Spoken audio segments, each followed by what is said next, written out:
Evening, and thank you all so much for staying. What a tremendous accomplishment and feat.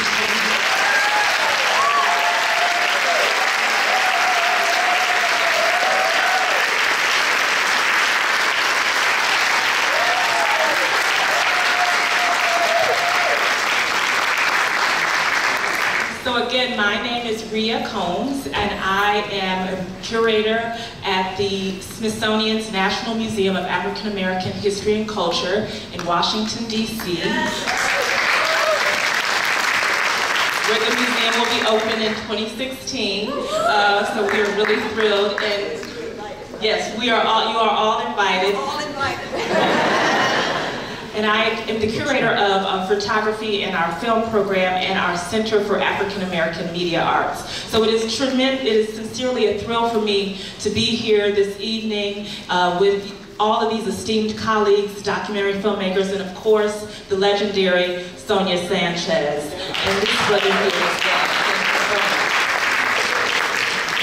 So we will have a few minutes of Q&A, and so I wanted to, one, thank you all, the filmmakers, for creating this tremendous body of work that provides us, I think, one of the most important things, I think, is that it really gives us a legacy, sort of a overview of, and an important document of this figure that has been such a stalwart person in our lives. So I think, and I want to thank you all for your tremendous efforts.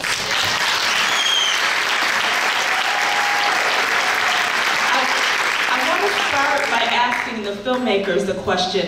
Janet Goldwater and Barbara Addy, I know that you all have been making films for over 20 years and working on various projects. Can you discuss how you all came together, even with Sabrina Smith Gold, and discuss how you all how this partnership worked and came together, the nexus and the genesis of this project. Yeah. Okay, so Barbara and I started working together a little more than 25 years ago, and we made a body of work, which this is actually our third biography of a woman that we consider, important. And this is our second project working with Sabrina Schmidt-Gordon. Our last project was Mrs. Gundo's Daughter, which addressed the issue of female genital cutting. So when we elected to do this exciting project, it was a no-brainer. We teamed up again to work on this project. What prompted you? Why did you choose to do this work? We've always been interested in women's issues, in social issues, in social justice issues, and who embodies that more than Sonia Sanchez. So we were finishing up the documentary that Janet just mentioned, Mrs. Gundo's Daughter, the three of us, in 2009, and we were at a performance of it was a jazz funk opera of Does Your House Have Lions? Yeah, we'll get to that. Composed by Evan Solot, sitting right there. The composer of our score. And Sonia, I don't know if you remember this, but we were sitting with you at one of those performances, and we met you, and we were so blown away by actually not just reading the words, but hearing the words. I mean, hearing Sonia's body work read and performed is a whole different experience than just taking that book and reading it yourself. And so when we heard that, we were really inspired and said, we need to bring this to wider audiences. Other people need to have the joy and the experience of hearing, of learning more about Sonia Sanchez, but also hearing her work. Well, and we thank you. It's a real sweeping, I think, testimony, or it's a sweeping documentary that shows us the range and sort of trajectory of your life. And one of the things that struck me was that when I think about you, it's Black Lives Matter then, and they matter now. And you are a real embodiment of that. And so one of the questions I thought as I was watching this is, ways in which you have been able to create or wondering about self-care.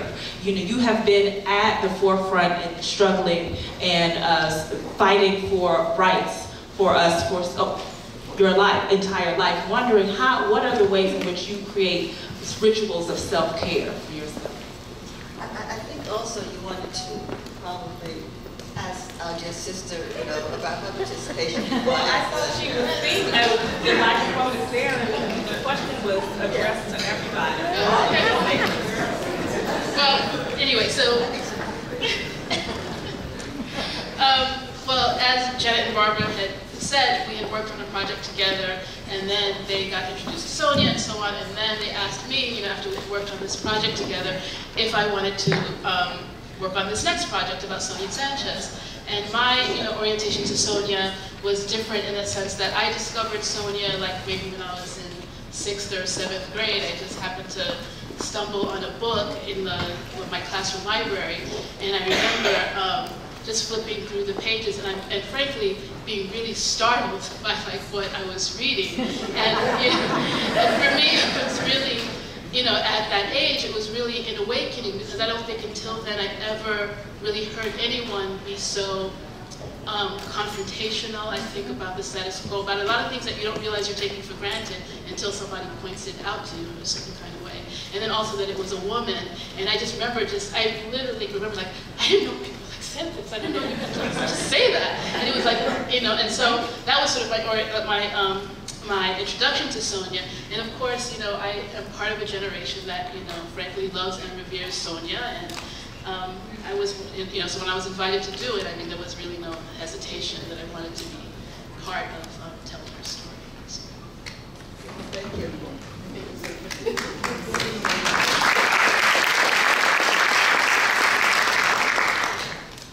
What was your question?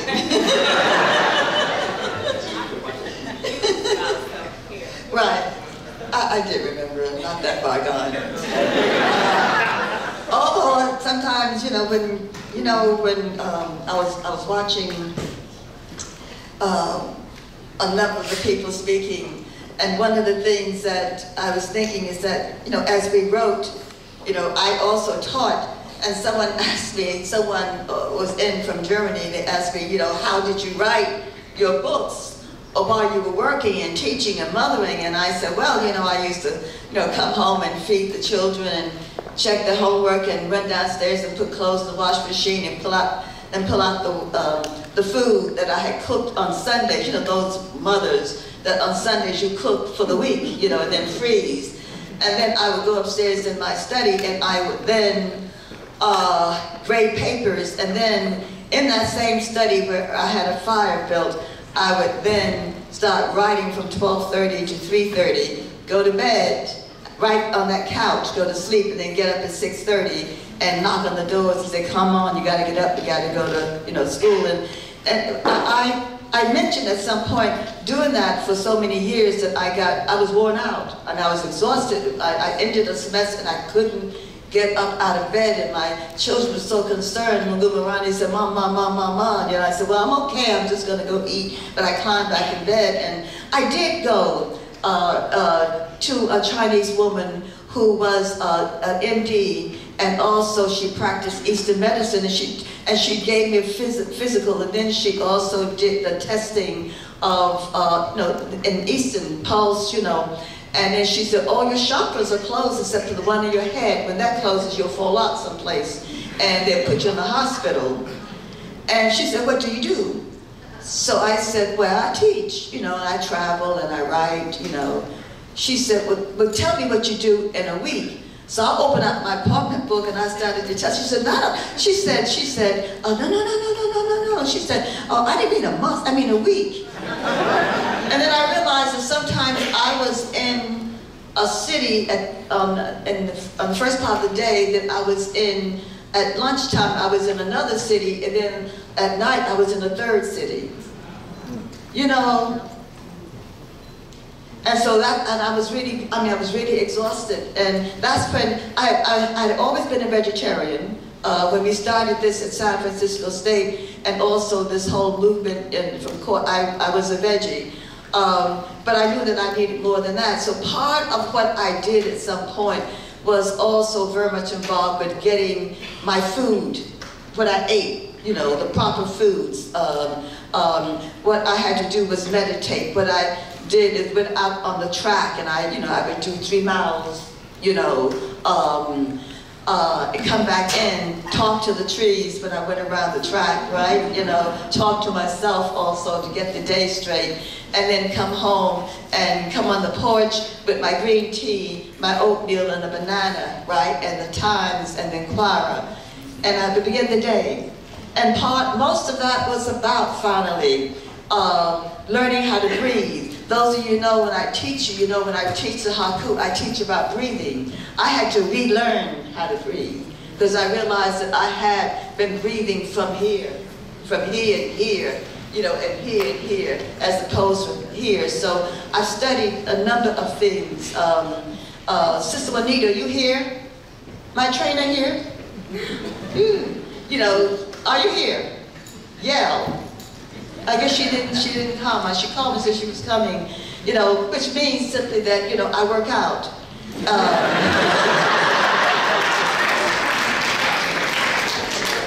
Which means that I can move, which means that I can do what I need to do, which means that the brain is still functioning, which means also at some particular point too, that the most important thing for me is always about, not only how you eat, but what you think, how you think.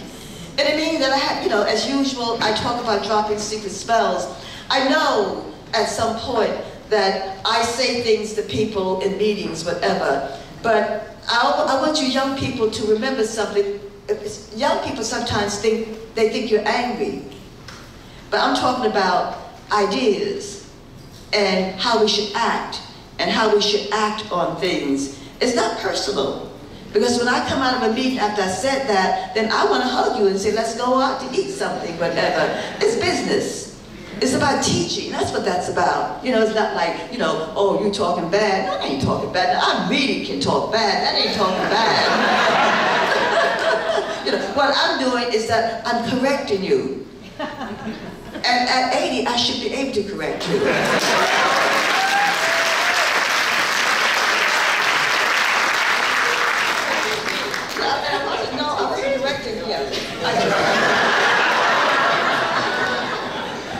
Touche.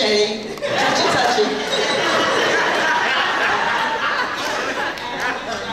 There was anything in the film that struck you or, that you would like to speak about it that really moved you as part of the film? Well, if you know Sonia, you don't get to not do things. I met Sonia 40 years ago at Amherst College. She was brought up to head the Black Studies program at Amherst College, and it wasn't much of a Black Studies program. And I had known her from her words. She was a poet, so I figured, oh, here's another artist. We got great artists. She was one of the most political people I've ever met in my life. She took on Amherst College before they had women students at Amherst College. And we got Black Studies because they wouldn't listen to Sonia. Sonia would go into a meeting. I would go into a meeting with her, with Mike Delwell. Sonia would read the demands. They would ignore her. I would read the same sheet of paper. They say, oh, great idea. Literally, that's how bad it was. And we took on Amherst College, and they complained and moaned about Western civilization and the life of the man and all this crap. And by the time we finished, we had Black Studies at Amherst College. We took the other piece about Sonia is that, we talk about famous people, we talk about artists, who are popular, but they don't understand a poet can be, an activist and an artist that has a following.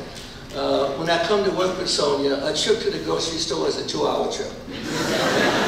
Because everybody on the street stops and talks to her, she talks back to them, she knows them, and she's a part of the city of Philadelphia in a way that you don't think about a poet being in any other kind of city. And this is one anecdote from the trial. It didn't make it into the film because you couldn't film inside the courtroom. Sonia's words. Sonia said, come down, they're going to lock me up, I'm going to jail. I said, yeah, okay, whatever. And so we come down, the place is packed. I mean, there's people all over the street. You got all black policemen, no white policemen in sight, and they're all in plain clothes, right? Like, I know this is good. We walk in the door. The guy at the metal detector right, who's checking us in, says, wait a minute, can you wait a second? My wife's on the 3rd floor. Will you take a picture with her? So I'm saying, Sonia, whatever happens, you're not going to jail. We're standing here with the line backed up out into the street and waiting for this guy's wife to come with a camera so he can take a picture of Sonia at the metal detector. We go into the courtroom, right? You know, they moved the trial. It was the first trial of the day, and the courtroom was Friday. It's full of people, right? You know, regular people with regular kinds of stuff they're doing. We walk in, the whole place says, what are you doing here? We're criminals. We belong here. What are you doing here? Right?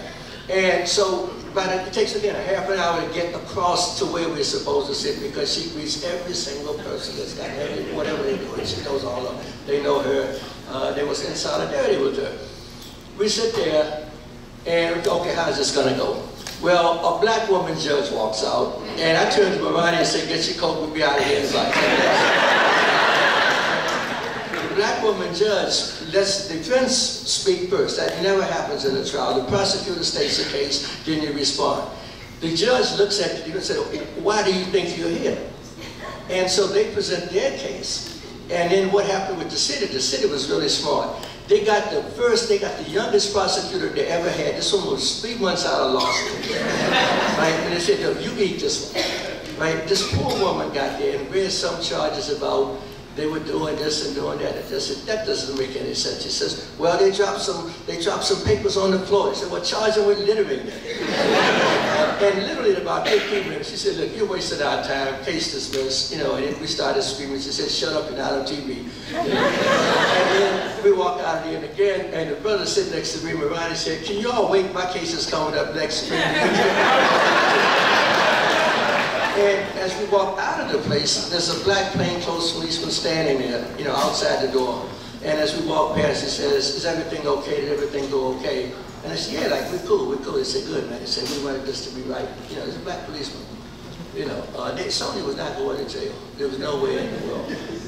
And the other thing, the piece we missed was the night before, we stopped by the dojo on the way home, and Sonia mentioned to the brothers that teach karate that she said, oh, I'll be in court tomorrow. And brother, you had to get that look in there. And I said, court? He said, yeah. I said, I have a trial. I said, what time? And I'm thinking, oh, God. Right? I hope they don't try to find her guilty. Because it'd have been on. There's a whole backbone variety of me with his brothers from the dojo. And Sonia was not going to jail. No kind of way, no how. But how many points do you know in the country that can command that kind of respect? They can command that kind of audience. You know, they can walk down the street and be recognized and talked to by regular people. You know, people in the grocery store. A guy jumped out of a car and started screaming, you, Sonia Sanchez, my wife likes your books. You know, can I tell her that I saw you, and so forth. There are not that many people that have that kind of power. And that's why we have to, you know, protect her. You know, that's why I come when she calls. You know, because what happens in our world, we don't protect our political people. You know, people jump out here and you let them jump out there, but we don't stay behind them when they get in trouble. You know, so we have to do that so we can survive. And that reminds me of one of the things that the film, what I thought that it really struck me was that for you, for what I see is that artist is a verb. It is a verb. It is action. And so I wanted to ask all of you, and outside of that, through all of this, all the injustice, all the fights, all of the sort of battles that you have endured and stood up against, if you will, there is still a real sense of humor that comes across through the film. And so I would like for each of you to speak about that humor, that sense of sort of joy and pride that still reigns through, that I saw resonating throughout the film. And then for the filmmakers, the three of you, I would like for you to, what were some of the surprises, throughout the process, was there anything that sort of surprised you about either Sonia Sanchez or about the process itself? Well, you have to have humor because, you know, we take ourselves so seriously. I got in the movement, I realized you couldn't do that because we're some funny people, you know what I mean? We really are. But I'd like to tell you a joke that my dad's great griot, right? And my dad, you know, for all of my years kept saying, don't do that, don't do that, do that. When my father became ill, the last 6 years of his life, I went up every Thursday night to take care of him from Temple. And that last year, I retired. I mean, I came back at end of the 5th year, and I realized I had to just stop teaching. And that last year, I spent up there with him. And my dad leaned over and said to me, "I understand what you've been doing." Woo. Woo.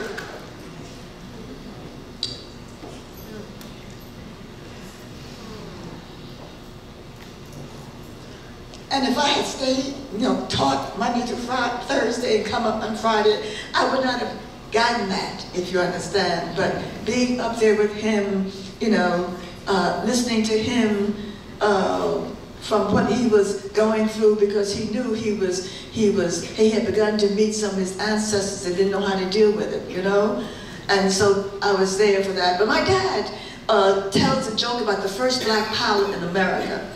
And he said it happened after World War II. Never can talk sitting down. And and he said that, people got on the plane, the cockpit door was open, they looked and they saw this black man in there at the controls. And they sat down and they started pushing the buzzer. They said, a stewardess, a stewardess. Is that a black man in the cockpit? And the stewardess said, just a minute. She turned out all the little buttons. She went in, she said, "Oh my gosh," she said, Larry, I told you you should keep the door closed. Everyone has seen you now and they're upset. He said, "Oh, Mary, don't worry about a thing. I am going to go on the intercom and talk to everybody." So he goes on the intercom and said, "Good morning, ladies and gentlemen, my name is Larry, Captain Larry Jones, and I'm your pilot for this trip to LA. But before I begin, let me tell you just a little bit about myself. I am a graduate of Harvard University. I'm also a graduate of Yale University. I am also a graduate of Princeton University, and I'm also a graduate of Oxford University. And during World War II, I taught all of those pilots how to fly. So if you just settle down and calm down, I will see if I can get this big motherfucker off the ground."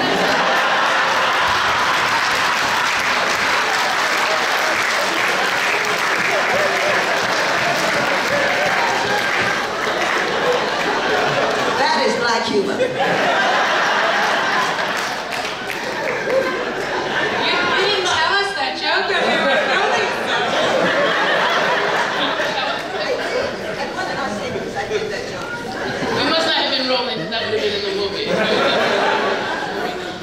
Maybe we have to go back and film some more. To answer your question about humor, and I would just say actually about a lot of things. I mean, as the editor of the film, one of the things that you are always thinking about is how to make the story multi-dimensional and not just be sort of like one note, and it's about like this event after this event, this political thing after that political thing. And you want to create a character, create a portrait rather, that has nuance and depth, that she's not just a political person. She's not just a teacher. She's a lot of different things. She's funny, she's smart, she's a mother, she's, someone's daughter. So you're trying to get all of that stuff in. And also, when I think about like the opening of the film, for example, and one of the things that was really important to me in that scene when you're writing is that I felt like it was a nice way to open up the film, because it's like as if I'm bringing, we're bringing the audience immediately into the world and the mind of an artist. So you're sort of like immersed from the very beginning into sort of, and I think it's also, what you're thinking about too is like,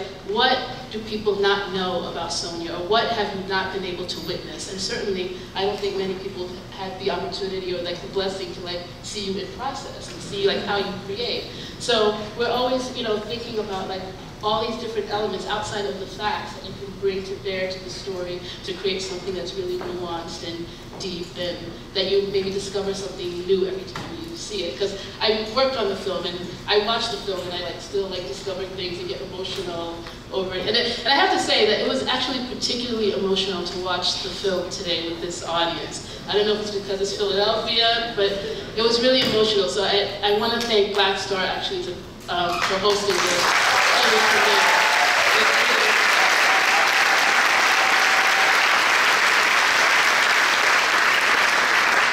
And if I were teaching, you all get A's, okay?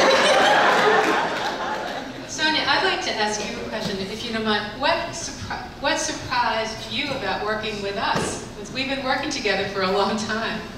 Oh yeah, right. I remember when you first came to my house, you know, and I asked you, why do you want to do this film? You know, because I said at some point, people have recorded me already, you know, and I come out of a movement, you know, where you don't celebrate yourself. So I said, I'm going to have difficulty talking about me. You know, I'm serious about that. And people say, well, you know, well, everything you write says I. I say, yeah, right, yeah. But it is a collective I. It is the I of my sister. It is the I of a dear friend. It is the I of a young child. It is the I of a mother, you know, a crackhead. You know, it's all those different I's there. And so we didn't make any decisions, if you remember the first time you came. We talked and I listened. And then I said to you, would you send me some of your work? And you did, and I watched it. And then I said at some point, I talked to my children. Because my point is that what would this film teach? You know, what can I say to young people? What can I say that, you know, and with a poem, I'm going to steal in the battlefield, that's serious. You know, sometimes I know young people are trained and they come at 40s and they're tired. They do. I'm tired, I can't do that anymore. I can't struggle in academia anymore. I said, what do you mean you can't? What do you mean? How old are you? You know, like, isn't it 45? I said, so what? You know, because this is a long battle, my brothers and my sisters, you know, and until you take that last breath, you've got to struggle. You must struggle, because you know, what we've seen within the last 2 years is that this country does not give a darn about you and me. Period. Whatever. If you aren't part of that 1%, you know, you're expendable. You know, and I know some of my students, they get out, they go to law school, they go to med school, they come back and say, whoa, I've made it. I said, so what are you going to do for your community? You know, I like, you know, I laugh. I don't know, I think I mentioned it when we were talking that, you know, I was rushing to the supermarket one day and I had to get to Temple for an appointment with a student. And I rushed in, but you know, I'm a veggie, you know, I'm a macrobiotic person, but I went by the meat counter and that meat was so red. I mean, red, you know. They had been jabbed full of dye. You know, so I got a cart and I started taking the meat out and put it in the cart. And then I went over to the vegetables and I get organic stuff, so I hadn't paid attention. You must always pay attention to your neighborhood. That's why I live in Germantown. And the vegetables and fruit looked like they had a nervous breakdown, you know? And I took it out. And then I went and pushed the bell. And the guy came out, I said, you know, look at this. I said, would you have this in your neighborhood? Come on. In your neighborhood where you live, would you have this fruit and this meat in there? He said, lady, what's wrong with you? I said, I'm crazy. I am crazy about justice, you know, and this is unjust here. This is my neighborhood. I live here. On purpose, I live here. This is my neighborhood. I dare you. He said, I'm going to call the police. I said, good. Because we need a police action here, I said. But, you know, I left. I got in line, and then someone did this. And I turned around, and the sister, and I turned around and observed she had 3 children with her. She said, how do you do that? You know, and I was thinking about my student, right? And I said, excuse me, she said, how do you do that? And I almost said, do what? And, you know, the brain kicked in. I said, oh, she said, how do you do that? She said, because I want to teach my children how to do that. So every time you walk out the door, you are a teacher. Come on. Every time you walk out the door, you have to stop. You have to stop, take time, miss that train. Tell your boss when you get in that I was doing good work for the city. But you do have to do that. You really really do have to do that at some point, because it is necessary at this point, you know, to make sure that we take time. I was sitting on my porch and these kids were coming down and he stepped in front of my house and started to beat you up, and they're gonna fight. And I said, ignore them, you're working, ignore them, you're working. And then I put down my stuff and I went off the porch. I said, stop it. And then you see how tall I am, you know? And I said, stop it, just stop it. Why are you fighting? Why are you arguing? You go to school. And they said, she said. I said, come with me. And they looked at me. I said, no, come up the steps. I said, you see this? What do you see? They said, we see 2 tables, we see some newspapers, we see some books, we see some tea. I said, yeah, come in my house. And they came in the house. I said, what do you feel? A woman said, it's quiet. It's peaceful. I said, that's right, this is my house, this is my porch, that's our sidewalk. It should be peaceful too. But you must be willing to intercede. You must be willing to jump in between. I said, any time. And then I stopped. And people who know that, I said, I want to teach you how to breathe. Because I want to teach you peace. I want to teach you life. If you learn how to breathe, I give you life, not death. And we must turn and give our children always life, not death. Life. And each other, life, not death. You know, today I hugged our dear sister from Mural Arts, you know, and I said, so good seeing you again, my dear sister. I haven't seen you since we did the mural. Is she here still? Hey. And I said to her, you know, I got a tough mouth, you know, and, you know, I disagree sometimes, you know, but it is always done in love. This is about love, because I want to see us move to another level. I thank you, my dear sister, you know, for us doing that mural together. I thank you at some point, you know, for giving your time and energy to that mural. I thank you for saying simply, looking at my vision, saying we need a peace mural in the city of Philadelphia. And we have to do it. And as a consequence, Professor Bracey's student, who is the chair of the department at Clark University, got a piece because of our peace mural, and they saw it. Then they have peace benches at Clark University and a statue of the great Du Bois. Can you imagine? So students, if they feel unpeaceful, they can go sit in that circle of peace benches. I said to the city of Philadelphia, what did I say, my dear sister? We need peace benches down Broad Street. You know, we need to go into the benches around the museums here. All those benches are the paint is all off, and we'll come in and paint them, and we'll put the school's children's peace haiku on it. Can you imagine people coming from Europe, all over the world, around the museums, seeing peace benches? Huh? With peace haiku on it? Yeah. So we want to make sure that we can get a couple questions, I think, from the audience. No questions. Good audience. Yes. We have one question right here. We can't deny this young man after Why don't you come over here so then we can hear you? And then of course we want this conversation to continue outside also. In the street. Hello, good evening. My name is William. I was just wondering, as a person who's on the front lines in a very difficult time, I know things have changed, but do you think they've made drastic changes or minor changes, or have we taken the right path, or is there a different path we should take? Not an unpeaceful one, but just as someone who was there and who lived and experienced, and what you saw from then, like, I guess I'm asking you, what's your hindsight on the situation? Maybe what could be done better as the current generation moving forward from what our ancestors did?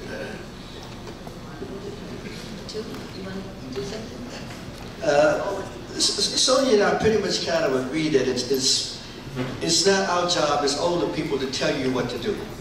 Our job is to use our experience to help you find your way, because the world you see is not the world we see. You know, the things you see, we may not even understand what they are, right?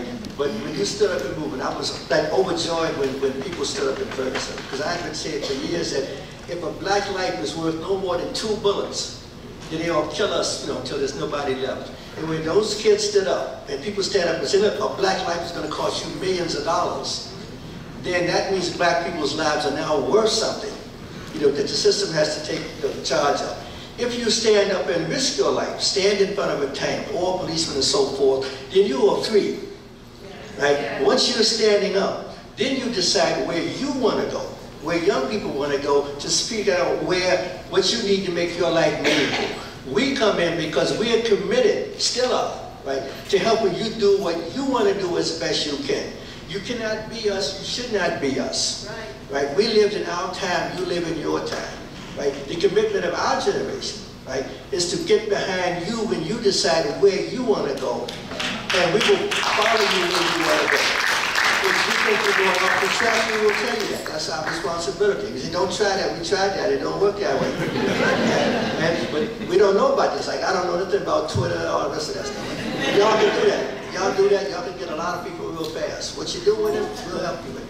But y'all can get it, right? But you're standing up. That's the most important thing, man. To get up off the ground and stand up and say, my life as a human being matters. You cannot take it away from me without a cost. And that's a big shift. That's a cosmic shift in black consciousness in the last year and a half. And that's the country still trying to figure out what to do with that, because you don't know, right, exactly what you want from them, and they don't know what they're willing to give up. That's the fight for this generation.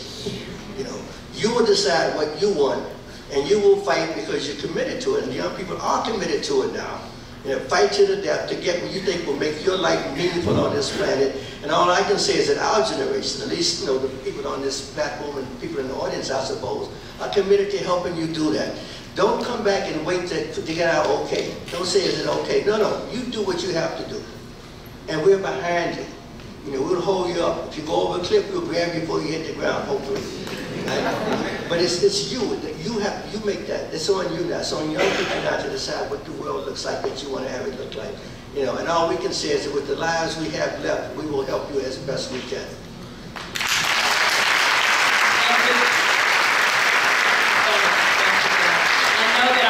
Has run short, and I think it's run out, in fact. So with that, without further ado, I want to thank so much the filmmakers for this wonderful work, Janet, Barbara, Sabrina. I also want to thank John for his kind words, and lastly, I want to thank Sonia Sanchez. And thank you all so much.